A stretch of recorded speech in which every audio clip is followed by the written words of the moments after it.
Welcome again to the Counter Press Podcast, episode 36. I'm your co-host, Josh, joined by my always faithful co-host, VJ. What's up, guys? And so to start off the podcast, a little announcement that if for anyone watching this podcast, if you had a friend that doesn't like soccer and you want them to get more into soccer, I suggest you show them the past 3 days of footy because it was absolutely insane. And joining us, we have a recurring guest, our friend and noted Spurs fan, Avi, to join us. Avi, say what's up to the crowd. What's up, everyone? Thank you for having me, Josh and VJ. Appreciate it. So He sounds like fucking Thanos right now. You know why? It's because I snapped my fingers and the reverse jinx worked again. It's whatever, man. We're gonna do like a different style pod, I would say today. We've all three of us have agreed that the last two games of the second legs of the Champions League are each so wild, and we could talk about them for so long that we're gonna dedicate the first half of this to the Ajax Spurs. No, we're gonna finish the Ajax Spurs. First, we're gonna talk about Barca pool, and then we're gonna finish with the Ajax Spurs as it was in chronological order. So. Yeah, I'm going to set myself a 30-minute timer and we're going to on with this shit. Let's get it. VJ, Barca pool. First thought that comes to your mind. What do you think? I don't want to talk about it. No, I'm just kidding. No, but that's a good. I was thinking about it today. In terms of like my sports fandom. So like the Bears already killed me this year. They drained out my energy, and it took so long to build it up back again, only to watch Barca just rip it out again. I mean, I don't know. I don't even know what to say. Like they just played so poorly, and you just couldn't think that it could happen again. And this is just like a reoccurring theme now. Like this has happened 2 years in a row, so you can't say it's like a mere coincidence. I think this is the problem when you over rely on Messi and you have so many guys who have such low margins for error. And it's kind of ironic because talking about the low margins for error, like the Barca players, other than like Messi and probably Ter Stegen, have really low margins for error when it comes to playing well. And in the game where they probably had the biggest margin for error, they messed up the most. So I mean, credit to Liverpool. Without Firmino and Salah, they somehow got Divock Origi and Jorginho Wijnaldum braces. So good job, Gerard Piqué and Longley. Jordi Alba looked like. I don't even know. That version of Jordi Alba, I don't ever want to see on the pitch again. That version of Busquets looked like his controller switched off 90% of the time. Yeah, that was like the second leg of the Man U game, even though they won that. Suarez looks really old. I think this is it. Like this is the last year he's playing like a real big role in this team, I think.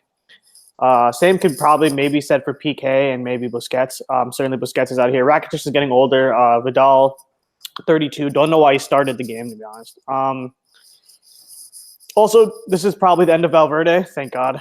Because like this is the downside of Valverde. Like he doesn't want to ever switch things up when it's going wrong. So it's a coin toss anytime Barca's in trouble because they're either gonna steady the ship and just narrowly squeak by, or it's just gonna explode in his face. And it exploded in his face. It's taken some time to like sink in that they're out of the Champions League. Obviously, it sucks. But what can you do? Like, you just have to get a new coach. And, I mean, for the first time since, I don't even know, not even when Enrique left, like, Barcelona's facing a lot of questions this summer. And it's crazy how quickly the tide turned from, oh, Barca's going to win the treble to what do they do now? Yeah. Okay. No, yeah, I'll let you speak, Avi. I got you. For me, the one thing that I'm sitting here with this Barcelona match is, so you guys know I'm also above all other teams. I'm an Inter fan. I think everyone who's listened in your weird Excel spreadsheet of liking sports teams. Exactly. So the thing that keeps coming to my mind about this is I've seen Inter trade their souls away for a treble before. I've seen what happened, and I saw the price they've had to pay. All I can think is that for this to have happened 2 years in a row after Barcelona made that PSG comeback, I mean, all I can think is they sold their souls for that one match, for Yeah. that one legendary comeback. Because there's no good reason why Barcelona, of all the teams, should have given up a 3-goal lead to a team that didn't have Salah or Firmino. There's none.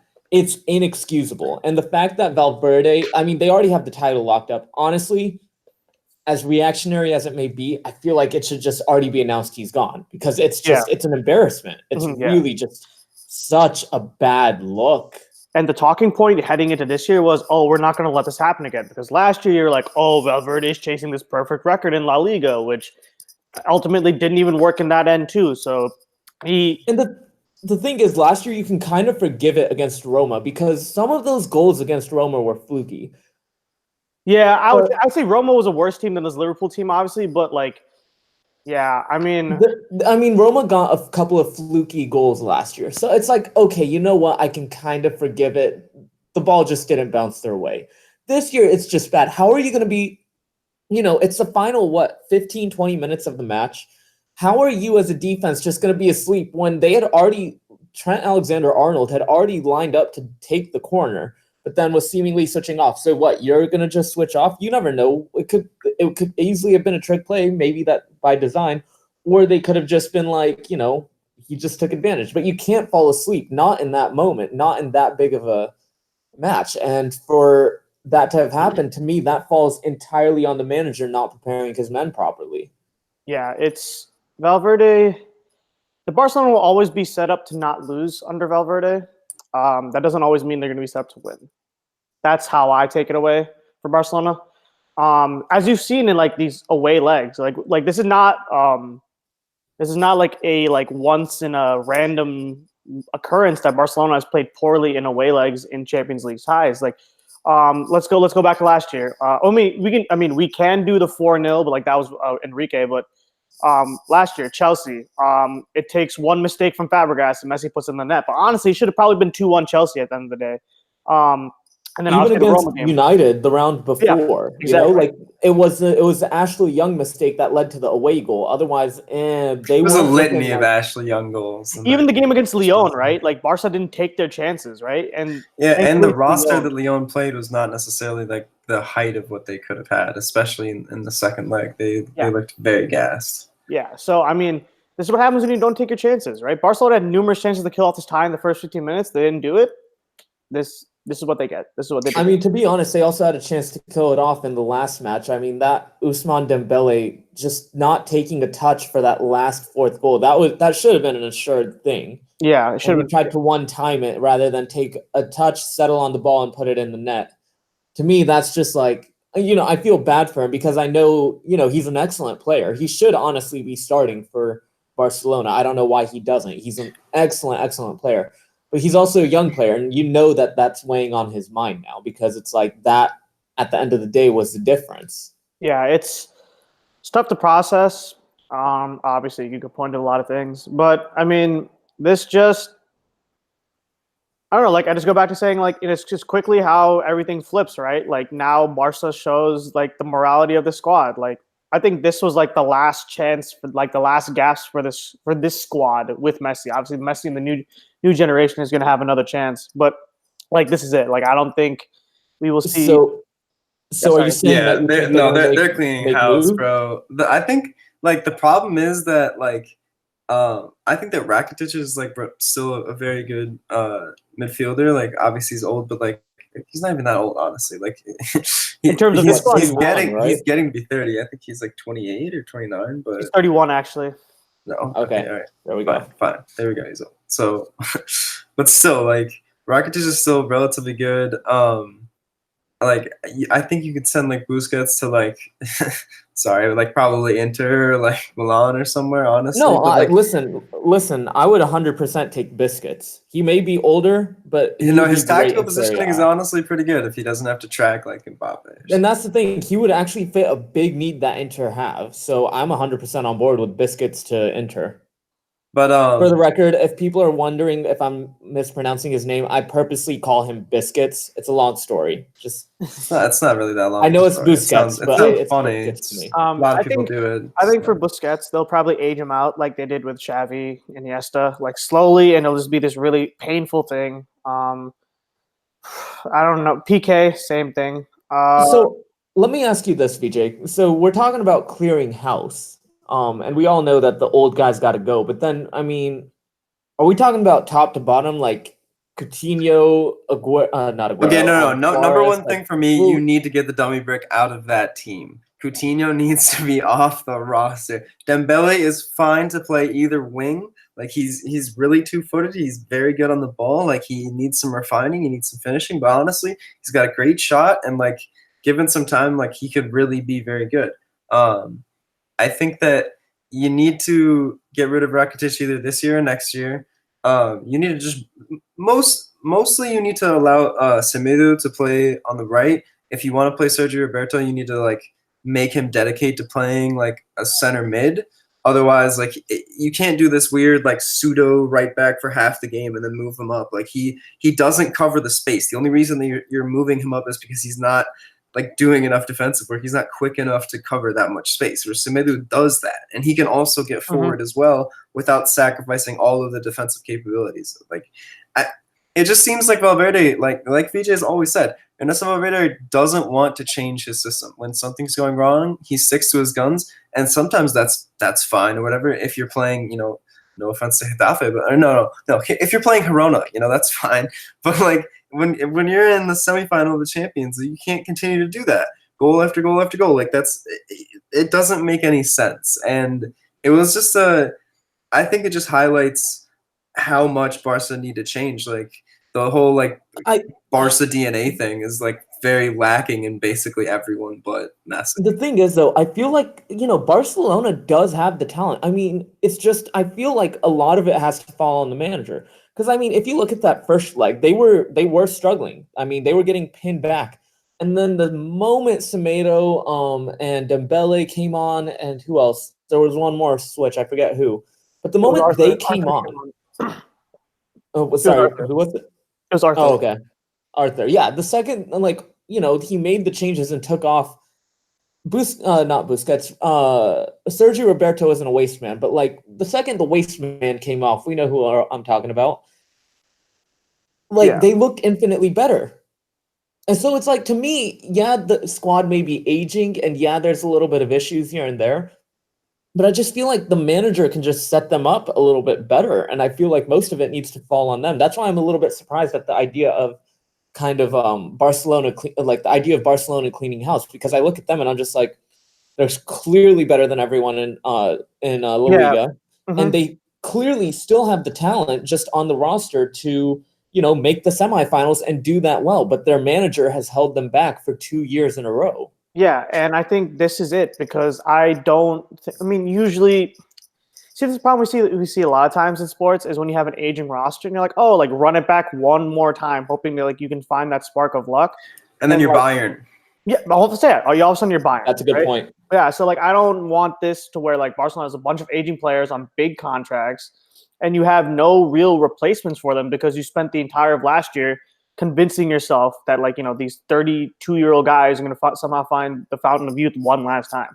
There's only one guy on the squad who can do that. You need a big physical center mid. You need a really big holding mid, because Busquets needs to be phased out. Arthur has a lot of talent. I think that he can be a very good focal point in the midfield, but he cannot play the Jorginho role. And I'm not saying that Jorginho plays that well. He can't be setting up the pass and also being the focal point of defense in front of the actual defensive line. They need a dedicated mid. Yeah, if you let him play a more free role, let him get forward, let him set people up. He could honestly he looks really good. He's really good on the ball. He can see passes very well. Give him time. I think that his chemistry with Messi, with Dembele, I think that they can honestly work really well. I think that number one, you gotta get Coutinho out of there. I just think that he throws a wrench in everything that they do. He is trying to be Messi kind of plays like a false wing a lot, and that's why he kind of is more of a center forward now. Like they'll play him on the right, and then he'll obviously just drift in. You can't have two people that do that, especially when you're not Messi. Like you gotta let Messi do that. You can't also like just randomly take the ball back inside. Like Barca, it just feels like their chemistry is off because of him, and I really think that they need to get rid of him and let Dembele play that role more often. Get someone else to back him up. They bought him with the intention that they wanted him to be Christian Eriksen. That's what they bought him for. And that's not what he does. Coutinho, to me, he's a fine player and he's good at what he does, but at the time they bought him to be that creative midfield player. And for 150 mil. Like what and for 150 mil. And it's like then when he got there, they realized, oh wait, no, we just scammed ourselves. Yeah, he doesn't even fit with the squad that well. So this signing was just, I don't know.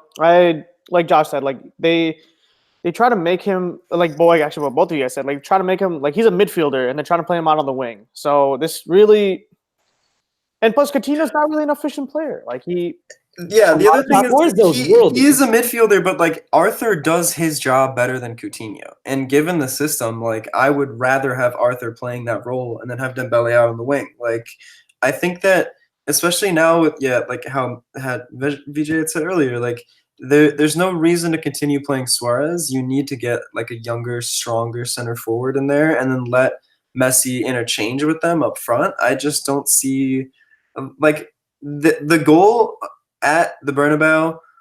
Wait, what am I talking about? The Nou Camp in the first leg was really good that Suarez tapped in, but other than that, I have not seen very much production from Suarez at all. He kind of just like acts like a prick for the first half, runs up to people, and then the second half he's super gassed. Like he just had surgery too. That's another thing that they just put out today. I think he had surgery. So I mean, obviously he's getting really old.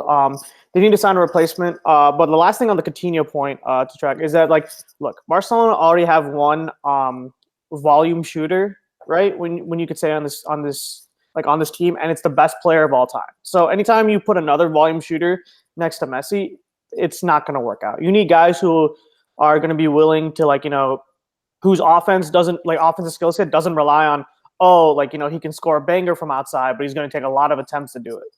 You need someone who doesn't demand the ball but still impacts the game. Yeah. That's what it is. And that's why I feel like, why did you buy Coutinho? Again, and I know you wanted Eriksen. I know you still want Eriksen, but how do you not buy Eriksen for far less money when that is exactly what Eriksen does? No one can leave Eriksen alone because the second he gets the ball at his feet, then he can pull the strings to. If he was on that team, my God, literally pull the strings to anyone. But like, you can't. I bet they could have gotten Dele for the money that they used to get Coutinho. They could have gotten both, probably. I don't know about both for 150, but like, because Dele's very young. Like he's in the prime, arguably like right before the prime of his career. Like if someone snipes him off of Spurs, it's gonna be for a decent amount of money. Like they're not gonna let him go. But I'm also talking last year because it's been 2 years. At this point, it's now 2 years since his breakout season. Last year was kind of a down year. So not statistically, maybe eye test wise, but like he's put up numbers. Me, I'm a Spurs hater, but they're quiet numbers. They're quiet numbers, though. But look at the runs that he made in the Ajax. I mean, like we're obviously gonna talk about that later, but honestly, okay. I think part of it has also been how he's been forced to be used, but we'll get to that. We'll get to that. Hold up. We've dedicated a lot of this time to just shitting on Barcelona, and as a hater of Liverpool, it pains me to say this. I got to give credit to Klopp and the pool squad. Oh, please don't make me say it too. I mean, come on. That was a ridiculous game. Like, you can talk about home field advantage, this, yada, yada, blah, blah, blah, blah, blah. They were missing two of their star players. They were playing Gini Wijnaldum on the wing, Divock Origi up front, and they both scored braces. Like, bruh. You can't. That's just I know. I need to give credit, especially that last goal. Wasn't James Milner playing left back? Was he? I thought Robert. Oh yeah, because Robertson went out. I mean, come the fuck on, dude. Like, yeah. Look, credit to Liverpool. That's a Klopp masterclass, bro. I will say this, like I know if anyone follows me on Twitter, they know I constantly trash Liverpool. It's not it's not the team. The team is class. They showed that, and they're honestly they were very fun to watch. For that bit that I watched the second I got out of the hospital and literally sped over to the nearest He works TV. at a hospital. He was not in the hospital. So Sorry. That's a good clarification. But in any case, I literally sped to the nearest TV, and that final half hour that I watched was so unbelievably entertaining, and it was so good. And I hate that I have to admit it because, like, God, Liverpool fans, why are you like this? Your team is so fun. I want to root for them. Not, on June 1st, but like otherwise, I want to root for them. I don't know. I can't get over it. That comeback was just. Yeah, I think to cap it all off, like the Trent like dummy free kick was. That was just ridiculous. Okay, I gotta ask you guys: was that a dummy, like a designed one, where it's like, oh, we're gonna fake, we're swapping players for the corner, or was it just a thing where Trent Alexander-Arnold recognized the defense sleeping and kicked it in? Because I honestly think it was the second. I honestly think it was the second because, like, you can. I don't really know what the reasoning for like lying to the press and saying you didn't do it. Like if it was practice, they like maybe they'll still announce after the final like, oh, we do actually practice that. But it's like I'm sure that Trent saw that they were adjusting because they thought that he was going to go with the low pass and then go for ground passes basically. And Barca just way overcorrected and they were already like mismatched and the whole team was just like moving in the wrong direction. He was just like, oh, bet. I mean, anyone could have finished that, It was it was his skill to set it up, but I think that it was such a perfect pass that anyone could have finished it, Because I mean, part of it also looked like Origi did not know it was coming for a second, but then he was just set up so perfectly that I'm like, was it by design? It's one of those things that it just lingers in my mind, and I lean to the latter as well. VJ, I don't know which way you go on it, but like it was just so. I screamed. Everyone in the bar screamed, like when we were watching that because it was just so sensational to watch. It was so well done. As soon as he hit the ball on the ground, my brain was like, "Oh, like they got him! Like they 100." Because like you could see Barcelona was like, they were completely unmanned. I was like, "Yeah, dude, Ter Stegen's not even stopping that." So, I mean, and like Barca looked shell shocked at the end, and I mean, I'm still at a loss for words. It's just a pathetic performance, losing 4-0 like that. There's no way around it. Like that was absolute garbage. Like that was like I would say like. Yeah, obviously, this is like the worst game they've played this entire season, worse than the Roma game. I mean, I don't even know. Like, you could say it's like it's not. I don't even know if it's like Barcelona arrogance. You can't even say it was like Barcelona arrogance because like they just didn't look. They just didn't look like they were set up for this game. It's wild. That's all I gotta say. Credit to Klopp though for getting his men fired up and ready for that match. Yeah, because there's no reason why they should have been fired up for this game. I mean, yeah, there shouldn't be a reason, but I mean, given the circumstances, especially Salah's like concussion just a couple days before, they easily could have just been like defeated about it. Yeah, they really could have been. And then Robertson went down so early on. Like it seemed like it wasn't destined to happen. And Klopp got his men fired up. Alisson made those saves, which honestly, I think got him even more fired up. And they just from there. Shout out to the man who did it to Barcelona 2 years in a row. That's absolutely ridiculous. Like, how do you? Ridiculous. Bro, Alisson is definitely. He's probably really upset after that free kick, though. I'm not gonna lie. He's like, I'm not fucking having that shit again. Yeah, it's just. I mean, what can you do at this point? I mean, it's the same thing last year. Like, this is like a rehash. Like, you win 2 trophies and the season still feels like a failure, which is wild because it. I mean, that is like speaking like a Galactic. Granted, you guys also have arguably the best player of all time. Yeah, and so kind of expectations should be that high. Yeah, I mean, it is what it is at this point. But credit to Liverpool. They now like we're gonna say with Spurs, like Liverpool can get their guys healthy, and they have a great shot winning this final. I don't know. I'm still at a loss for words. I don't know how I could possibly put it into like thinking about it because like the Roma one, yeah, I got like really upset about it. I was like, you know what? It's like it's Roma. Like you can't do this. Like especially in the round of 16. Like I was like, you know, they could have beaten like the Liverpool and like you know I think they could have like given Real Madrid like a run for their money. Like even when Real Madrid was like in that like their Champions League merchants phase. But like this year, it's just like it's just a rehash of last year, and if you keep seeing the same thing over and over again, it just hurts less, and you just get more apathy. So hopefully Valverde's gone by the end of the season. I don't know who they're going to replace. I was going to ask you guys, like, who do you think Barca replaces Valverde with? You'll get Wenger in there, bro.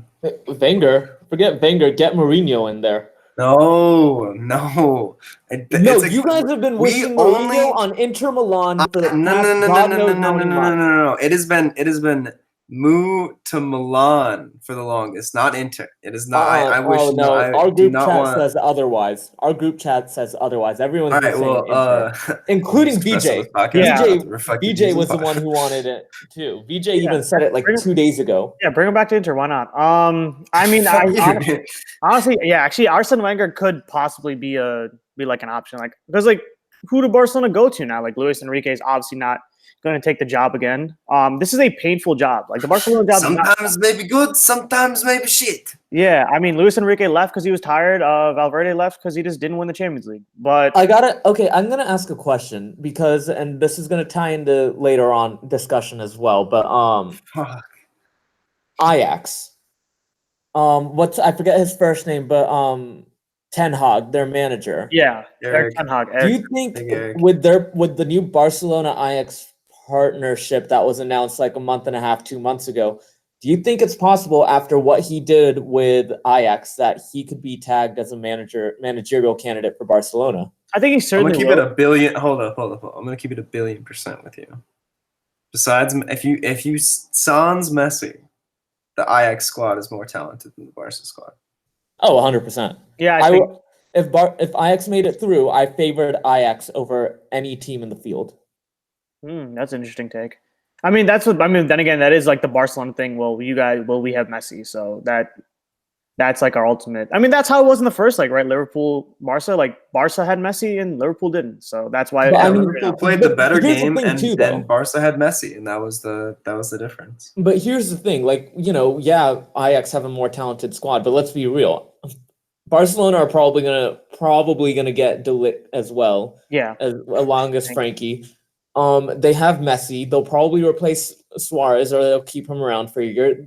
Barcelona have talent and can easily raid all of Ajax. Yeah, but so at the very least, do you consider Eric Ten Hag? I finally remembered his name. Do you at least consider him to be the Barcelona manager? Yeah, I would. Considering what he did at Ajax. Go to Barca. Like I just don't see like it happening. I also think it would make it look like a very shady move, which I also think would play in it as a factor. Like they're already getting all the players in, and just getting the coach. Then like you're fully like conceding that Barca is like your parent club. So I don't think that even makes a good look on Ajax.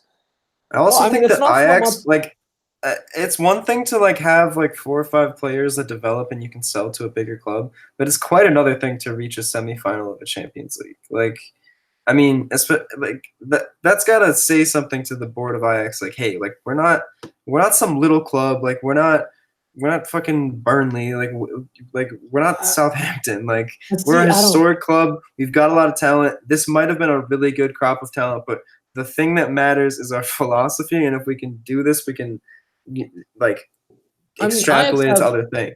I feel like Ajax have like the semifinal doesn't change that though, because if you look at the talent pool that Ajax have produced, granted there was that small little period for like a few years. BJ knows with Klaassen, but there was that small period where they weren't really producing talent that ended up prospering, even though they were hyped up youth players. But I mean, think they lost the title for 3 years in a row.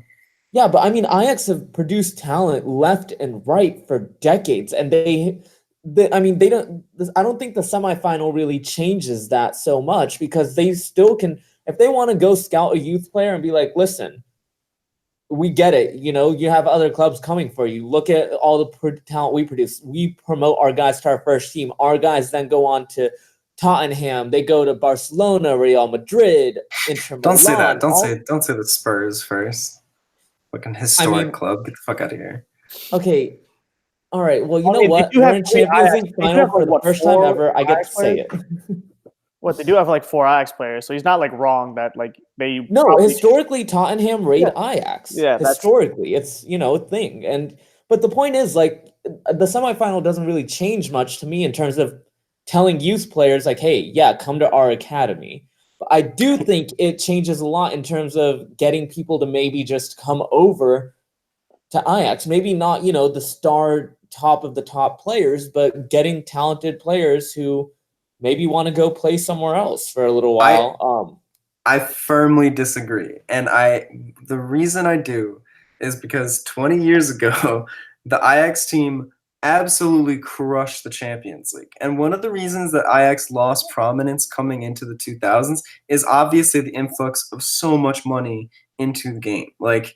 And I think that Ajax have finally somewhat caught up. I think that they have slowly but surely, they've kept their scouting networks. They have, like, the talent pool that they draw from is vast, and their academy is good. They have watched the game for a very long time. Like, they know what's up, and it's very disheartening to fucking lose in the semifinal. It sucks. But the other thing is, I mean, Ajax were in the Europa League last year. Like, they bombed out of the Champions League. Like, they made it to, they're arguably the 3rd or 4th best team by placing, like, just by losing this game. Like, so that says something to players all around the world. Like, I think that Ajax is coming back to a place of prominence, and I think that you can either see this as defeat and upset, which every Ajax fan that I know was feeling yesterday, and also me, because I was very upset at work. But, like, you can also take this as, even if you lose some talent here, not only will you get a bunch of money that you can invest in good places. Mark Overmars has only been the sporting director for what, like a year and a half? They have so much going for them right now, and if they can hold on to Erik ten Hag, I don't think that he'll get sniped at Barca just because of all the things we've said so far. But, like, I think that they have a really good foundation to build on, and they have a really good model. And I think that, honestly, they can make a run like this. They can get another set of players. Yeah, I think the model. Oh, they'll 100% scout great young players. Yeah, I don't doubt that in my mind. My thing is that, like, but I'm saying to win silver, like, no, I get what you're saying, but at the same time, I do believe that, like, look, like, as much as I do love Ajax, like, you have to consider the Monaco possibility very strongly, because they are still a selling club at heart, right? Like, no. I have to, like, they've been a selling club for the past, like, 10 years, like, ever since the influx of these teams. That's what I'm. Okay, but they're not a selling club at heart. Monaco is literally it's solely a talent farm. Like, Ajax, like, in order to compete and become, like, in the modern era of football, they've had to sell their players to keep up. But now they're at a place of economic dominance. Like, they are arguably the number 1 team in the Netherlands, and it's not like. But here's this is a question though. How do you sell? And to me, they have the scouting, they have everything. They'll get players. They'll be able to keep players longer for sure. At least, all this influx of cash can go towards different salaries in the future. But you also have to. You're also banking on the fact that your prospects you're going to hit on every single one of those prospects coming up. And there's not just that, but you're also banking on people wanting to play in the Dutch league and take a less salary compared to the Premier League or La Liga or Bundesliga. There's so many. The influx of money has made the main 4 or 5 leagues have made them so overbearing on all the other, like, leagues in the world. It takes, like, the Chinese league, like, billions of dollars to get, like, even half the players to come over there, right? Yeah, it takes an insane amount of money for people to leave to retirement leagues like in China and the MLS. Sorry, MLS supporters, but it's true. Yeah, but, like, I'm also saying that, like, every once in a while you see, like, this golden generation hits the spark. Like, I just don't know.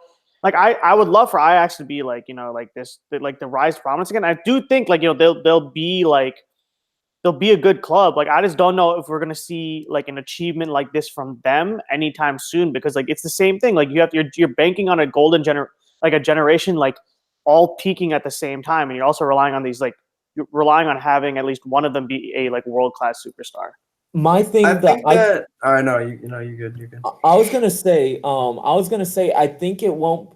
I don't think it's gonna be like a long time. I think it'll be at least 5 years because you have to scout the players, you have to get them, raise them, they have to develop, and hopefully you hit on them. So I think it'll be at least 5 years, but I don't think it's gonna be necessarily like a 20 to 30-year gap like it was last time. Yeah, This last time. I think so as well. And inadvertently, we just spilled over to the Ajax talk. So probably have to reset that timer. So, Josh, do you want to start? You want to talk about it? Yeah, no, we went a little bit over. Tottenham. I just want to remind the group that I can mute your mic. So yes, that's fine. That's fine. I'm gonna be unashamed about this. 100-something year history, and Tottenham are in the Champions League final. I don't care that they haven't won trophies in God knows how long. I don't care if all other clubs are storied or whatever. What matters is today Spurs are in the Champions League final, and that's all I care about. And it feels good. It hurts to see Ajax go down. I like Ajax. They produce some of my favorite players of all time. But oh my God, Spurs, thank you. Pochettino, my new god. I will build you a shrine very soon as I move into my new apartment. Yeah, I mean, just like the Barcelona game, right? Like, can you possibly explain what happened? Other than oh, he brought on Fernando Llorente and switched the game. Both of these games are so bizarre in that in terms of tactically analyzing it, you're just this team just got insanely hot because they literally had to attack, and then they just took their chances. My thing is, I give Erik ten Hag a lot of credit, a lot of time, but I have to say he made the right substitutions, but he didn't account tactically for what he should have. Although Ajax were making good runs, and they had, in the second half, Ziyech hit, 2 crossbars after that ridiculous goal in the first half. And they had a lot of chances that were really close. Lloris obviously made a lot of good saves, but you have to understand that Tottenham play the worst when you're in their face pressing them. The reason that so many of them are hurt is because Poch requires them to play a high line, high press, very physical all the time. You're making challenges that normal other teams probably wouldn't. You're constantly marking people even when you're on offense. You're taking in more of the game, and when you overload their information, when you're putting bodies around, when you're playing the regular football that scored you the goals in the first half, you cannot just sit back and allow them to creep up on you, because the reason they have such a high line and a high press is because once they get the ball back, they can hit back really quickly. Dele is going to make a run. You can have Eriksen, pulling the strings. They, even when they're hurt, they have so many weapons that once you give up the ball and at near the halfway line, they're gone. And if you haven't man marked someone, they're going to get into 2v1 situations and they're going to score on you. They're very good in that situation. And if you don't keep the boot on the throat, they're going to come get you. That's all I can really say. I definitely agree. I think that there is a huge bit of Ten Hag, as Ajax were great over the 180 minutes. They were clear cut the better side. Yeah. They should have and deserved to advance over Spurs. I am not going to be delusional about that. They were the better side, and part of it boils down to Ten Hag not stepping on the throat and being aggressive. In the last match when they were playing at the White Hart Line, they should have been stepping on the throat instead of sitting back in the second half. Yeah, so that should have been 5-0. I mean, that first half literally looked like they were playing a youth squad. It was exactly. But at the same time, I think there's a level of this was Ajax's youth coming back to bite them. Because if you look at it, okay, Fernando Llorente, when they came on, Pochettino took a bite out of Mourinho's playbook in terms of just deep balls into a target man who would then lay it off into guys running down the middle. That was Mourinho. That's what that is like a Mourinho tactic. That's also the tactic that OSG used in that away leg against Paris. And right. But so what I'm getting at though is that okay, so Llorente was winning all of the aerial battles against Daley Blind, all of them. And the stat he was won. something ridiculous. I think it was a crazy stat. It was like 13, like 8 or 9 or 13 something. No, it was 13, dude. Okay, I mean, either way, regardless, it's ridiculous. But then that last goal, that one that went in for the Lucas hat trick, it was De Ligt that came forward and tried to battle Llorente in the air, about 10, 12 yards out of the box. Yeah, he did the David Luiz mistake. Yeah, and so that's what I'm getting at. For me, I think that was the inexperience. If De Ligt was older and had a bit more experience under his belt and whatnot, honestly, he should have stayed back, let Llorente get that ball, and guard the back line. Yeah, but rather than push forward, because him pushing forward is what allowed Lucas to run through. Yeah, what they really should have done is let Llorente try and make a pass or dribble, because he can't do that shit. But like, Llorente's he is impeccable in the air. Yeah, like Llorente's not shooting outside the box. The one time he did, and he thought he was Vincent Kompany, he skied it to I could have gone out of the stadium for all I know. He's not great at passing. He just chested it down and kind of toe poked it, hopefully in the direction of Dele. And then he's not really good at dribbling either. He's just a target man. So if De Ligt had the understanding to just stay back there from more big match experience, he would have, they would have won that match. There's no doubt in my mind. And it's unfortunate because, I don't want to put it on De Ligt. It was just an all around, unfortunate series of events. But it was a collapse, definitely. I mean, him. they didn't. I mean, if you concede 2 goals in the exact same fashion, you have a 1-goal lead at that point. You got to say to yourself, both obviously keep the gas, like you got to keep going and push on and try and score another goal. But B, you got to respond to the only way that they're clearly scoring on you, and that's man marking the tall guy. Like, you can't. It doesn't make any sense to have Daley Blind on him when you have a really big physical center half. Like, it doesn't make sense to challenge him in air when he's not going to be able to do anything with the ball. Let him get the ball at his feet. Let him have to pass it into the midfield where you've been absolutely curb stomping the hell out of Spurs. Well, then regardless, don't put Daley Blind on him, because that's not like, you should have him further back then, Yeah, it was. All in all, I mean, it was just a whole series of events, and it is unfortunate. I do like Ajax, and you can make the jokes about them being one of the teams on my Excel sheet because they are the 4th team that I will root for. But I mean, it's unfortunate. They were a fun team, and I wouldn't have minded Spurs losing to them at all. Yeah, I mean, it's just so. I don't know, like you said, it's just a wild series of events. Like, you can't, obviously you can say like the Llorente, the De Ligt a mistake, but at the same time, like, he's like 19 years old. Like, you can't expect a 19-year-old. Exactly. What 19-year-old is? What 19-year-old is as good as him to begin with? Like right now, I don't know, not many. And I mean, what can you do? Some of the stuff, like I said, it's not all on him. That second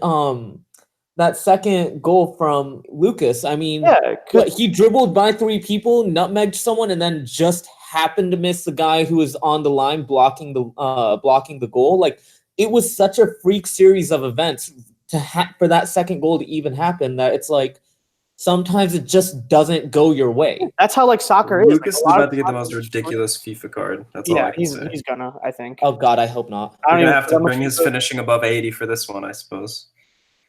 I mean, but like you said, soccer is such a random sport sometimes because this player movement. That's why it makes it such a hard analytical sport to track, because like you said, these weird fluke goals happen and people just cannot explain it for the life of them. Trying to explain this game to someone who didn't watch it is extremely, extremely hard. That's what I would say. It is. And I mean, what the Lucas second, or sorry, the ball doesn't. Second goal. What was that? Right? That was just. Okay, yeah, it's just sometimes it just doesn't bounce your way. For that 10 minutes, but I think it was the 80th minute, 78th, whatever. There was that shot that Vertonghen made that got tipped onto the post, and then Vertonghen kicked it, and it got blocked again. And it's sometimes you just sit there and you're sometimes it's just not meant to be. The football gods are cruel. They break your hearts, and for a while, I thought it was going to be that was how it was going for Tottenham, especially after that first half. But it ended up being Ajax that had their hearts broken, and I really do feel bad for that entire for the team and that entire fan base, because they would have won it all. I have no doubt in my mind they would have won it all. Any words on the Dutch boys, Josh? Any more words?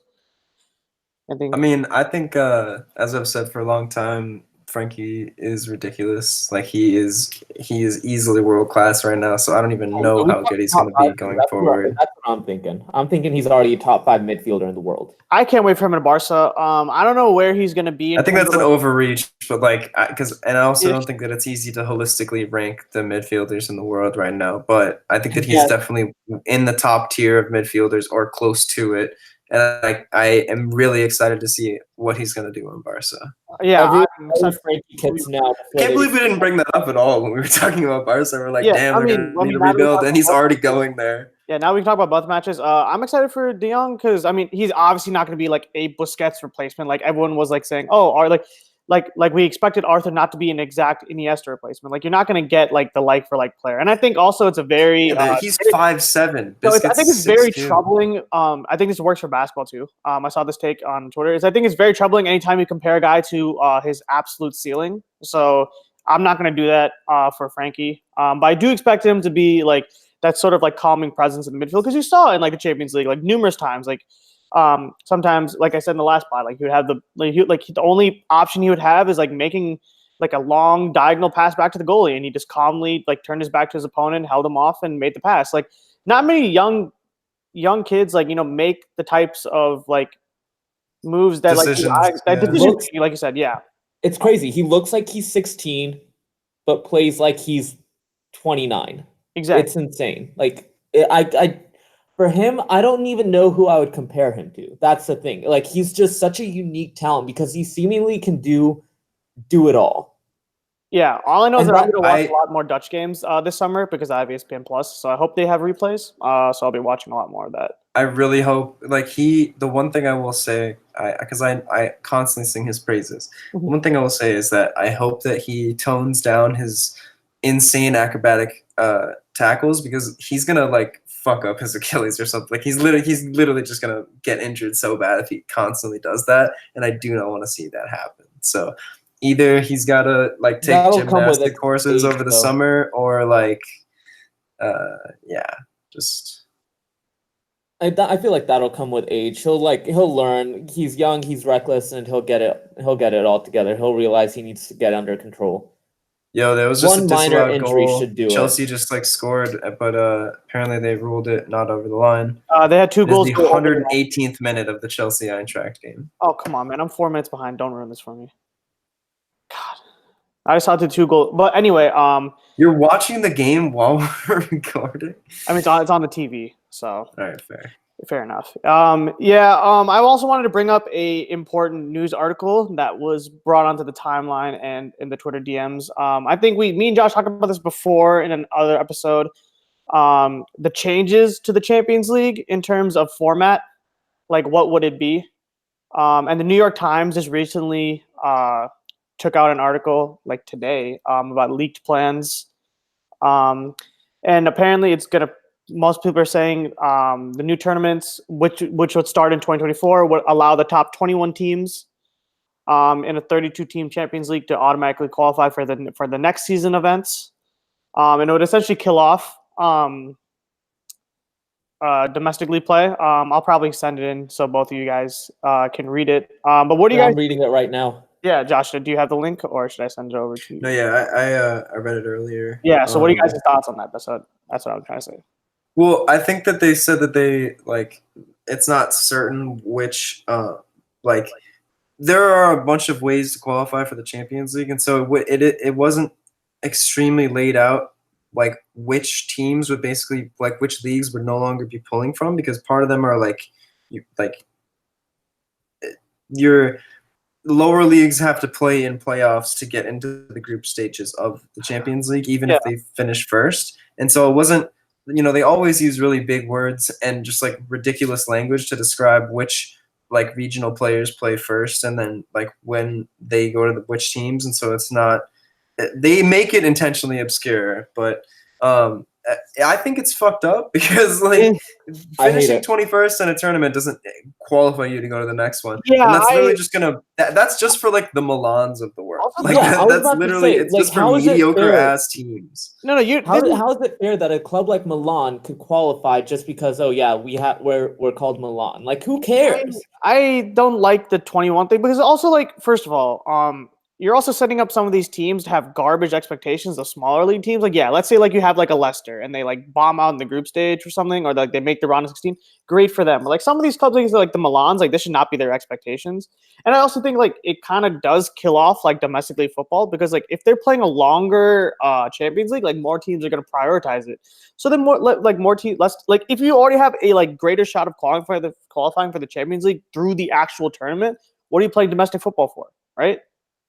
Exactly. Yeah, like I think that it's good that the winner of the Champions League and the winner of the Europa League automatically qualify, but like that's already kind of a stretch. Like the point of it is to get Europa League. Fine, I think winning the Europa League, you go to the Champions League. That's totally fine. I think that's fine. No. Just like I think that it should like I'm fine with that. I just think that it should be based on like merit, and when you have it be your placement in the tournament the previous year, I feel like you're not getting the best quality teams, and you're basically gonna shrink the pool and make it so that we get less unique matchups, less people. Like it's going to be less diverse teams. You get like, more. I don't think you get more of of a dichotomy.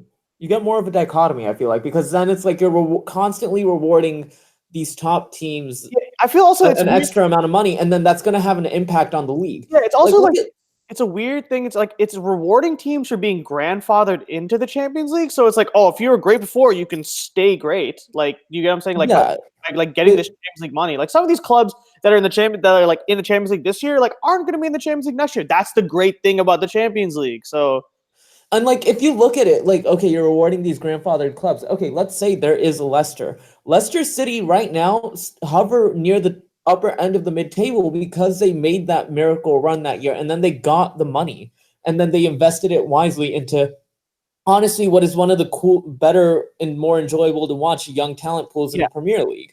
So it's like what? So you're telling me that because they're Leicester, whatever, if they finish at some point, they're not going to qualify because they're not grandfathered in? You're just rewarding teams for having a name, and it's stupid to me. Yeah, I also I know they're gonna make the statement that like, oh, like now like more teams can win the league. Like, yeah, but like I promise you more fans, like, you know what was really fun about that Leicester thing? When they were beating the big teams. Like that when the big teams were trying, right?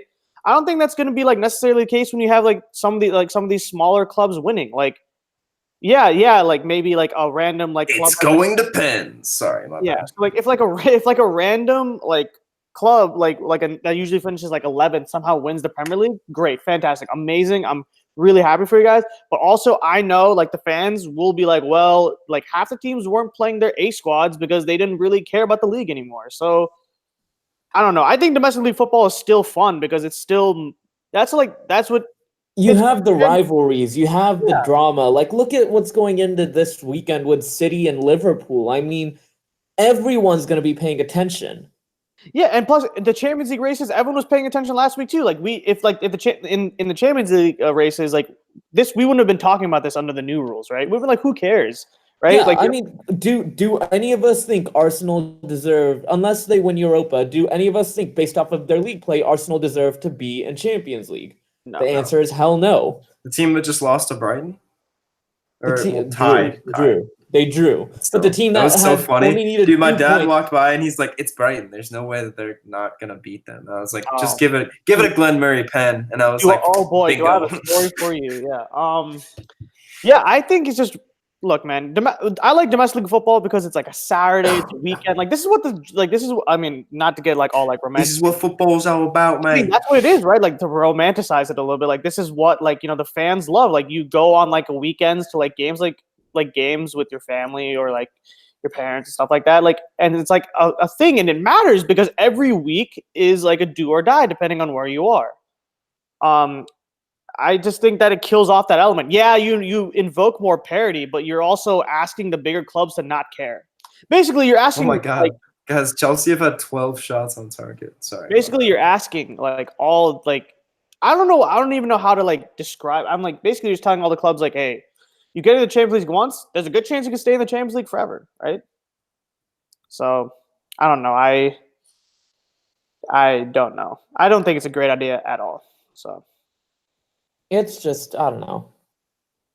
it's and then plus it eliminates the fact that we can see these crazy Champions League runs by teams like Ajax or Monaco. Like come on, you can't tell me that was like those two runs weren't fun. So yeah, I guess we're gonna get like bigger clashes of teams, but at the same time, like, come on, man. Leave it to Europa to come up with an idea that will, or sorry, not Europa, UEFA, that would come up with an idea that would benefit only X amount of teams and screw over everyone else. It's like financial fair play all over again. Yeah, it makes it seem like it's good, but then in the end, it's very sketchy. I was once called a snake oil salesman by a racist on Twitter. The true snake oil salesmen are UEFA and FIFA. Like, they are honestly the worst organizations. They're so love the way you brought that up. Hey man, pettiness for days. But anyway, man, it's been a wild week. We can touch a little bit on the league play since it happened on Monday. Me and Josh haven't had the chance to talk about that company goal against Leicester City. We will be making a pod. Yeah, it seems buried in everything, man. Like like we said, like I was gonna say, Josh and I are gonna do a pod after the final day of the Premier League to talk about everything, look back at my predictions and stuff like that. But we can just talk about the Monday's game to cap things off. Monday's game, Leicester against Manchester City. What a goal by Vincent Kompany, but honestly, I don't know if City didn't deserve those 3 points. I don't know if they did. They were certainly putting pressure on Leicester, though. I'll give them that. They didn't. Yeah, I mean, deserve is a weird word. I mean, I don't not want them to win the title, but like they definitely didn't deserve to win that game in the terms of the 90 minutes. That's what I'll say. Granted, there have been points where Liverpool didn't deserve points either because their winning goal was offside or something. Yeah, soccer's a cruel sport. Or Fabinho flopped, leading to a free kick that went in. Things like that. Things of that nature. I don't know. Any other topics, Avi, you would like to talk about? Since I probably won't be able to be a guest on the pod before June 1st, I'm going to make my prediction for that, if that's okay. Mm-hmm. I will say 1-0 Liverpool. 1-0 Wow. Are you fucking kidding me? Jesus. I'm gonna go. Not even gonna up yourself. That's nice. Josh, remember that conversation I had with you? We have many conversations. Yeah. Yeah. Well, there was a conversation. If you think about it, you'll understand. Oh, okay. But yeah, I think Josh and I are gonna make our predictions a little later. So we'll save that for another pod. But once again, this has been a relatively short Counter Press pod. I don't know why I say this has been a short Counter Press pod, considering most pods do run like an hour-ish long. Well, considering both times that I've been on, or all 3 times I've been on, it's run like 3 hours long. Yeah, I think Josh and I have begun to been 3-hour pods are only like stricter. We gotta get the content the folks want. The content folks want. But anyway, thank you so much to Avi for coming on. Avi, this is your time to plug anything, including Kevin Durant's injury. I will just go ahead and say, first off, thank you for having me again. And the only thing I'm going to plug is spread the word about Counter Press, everyone. It's a great pod, very entertaining, great read, great listen. So definitely spread the word, get your friends listening, and get them more involved in football because they will have a great time. Yes, thank you so much for the kind words. And that people should get more into football. Like my roommate was watching the game with me, and he was just like, he watched both games with me actually. He was just like, I need to get more into soccer. Another one of my friends getting more into soccer. So yeah, soccer's growing. It's a great sport. Once again, thank you to Avi. Thank you to Pierce and Scott for putting the pod onto the Counter Press. Follow Josh at High Biscuits. You can follow Avi at Avi Kursani. Yes, right? I think so. Yep. Yes. Yep. That's AVI. One day he will steal Avi Kursani. One day. One day. And one day you will beat me. Oh, good. Sorry. I forgot the rule. I deserve a mute. It's not a rule. All banter is free in this. All right. Well, then one day you'll beat me at FIFA. There you go. There we go. once again, follow me at VJMU. Please support the pod. One day we'll make a Patreon. It's gonna be like finding One Piece.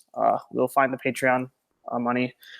Once again, this has been BJ's just gotta finish One Piece first, and then. Hey, listen, I'm on episode 712. Please, there's 1,000 episodes of One Piece, so. dude, I'm telling you right now, it might seem like a lot, but I promise you, it is worth it, dude. Like that show is great. No, I'm not downing on you. I'm just saying you're still not done with it. We're not gonna have a Patreon for quite a bit. Yeah, we won't have a Patreon until June then. Sorry. VJ, just read the manga. It's easier. Yeah, read the manga. It's easier and far ahead of wherever the hell you are. Yeah, I know. The Counterpress Pod sponsors hentai. Oh goodness. Okay. Anyway, on that note, we're gonna end episode 36. I'm not affiliated with these guys anymore. So. Huge hentai guys. Oh goodness. Glad you guys do your anime thing. But yeah, shout out to everyone at the Counterpress, ourselves, you guys. Have a great day. Oh no, Asp just missed a penalty. Well, have an even worse day, everyone.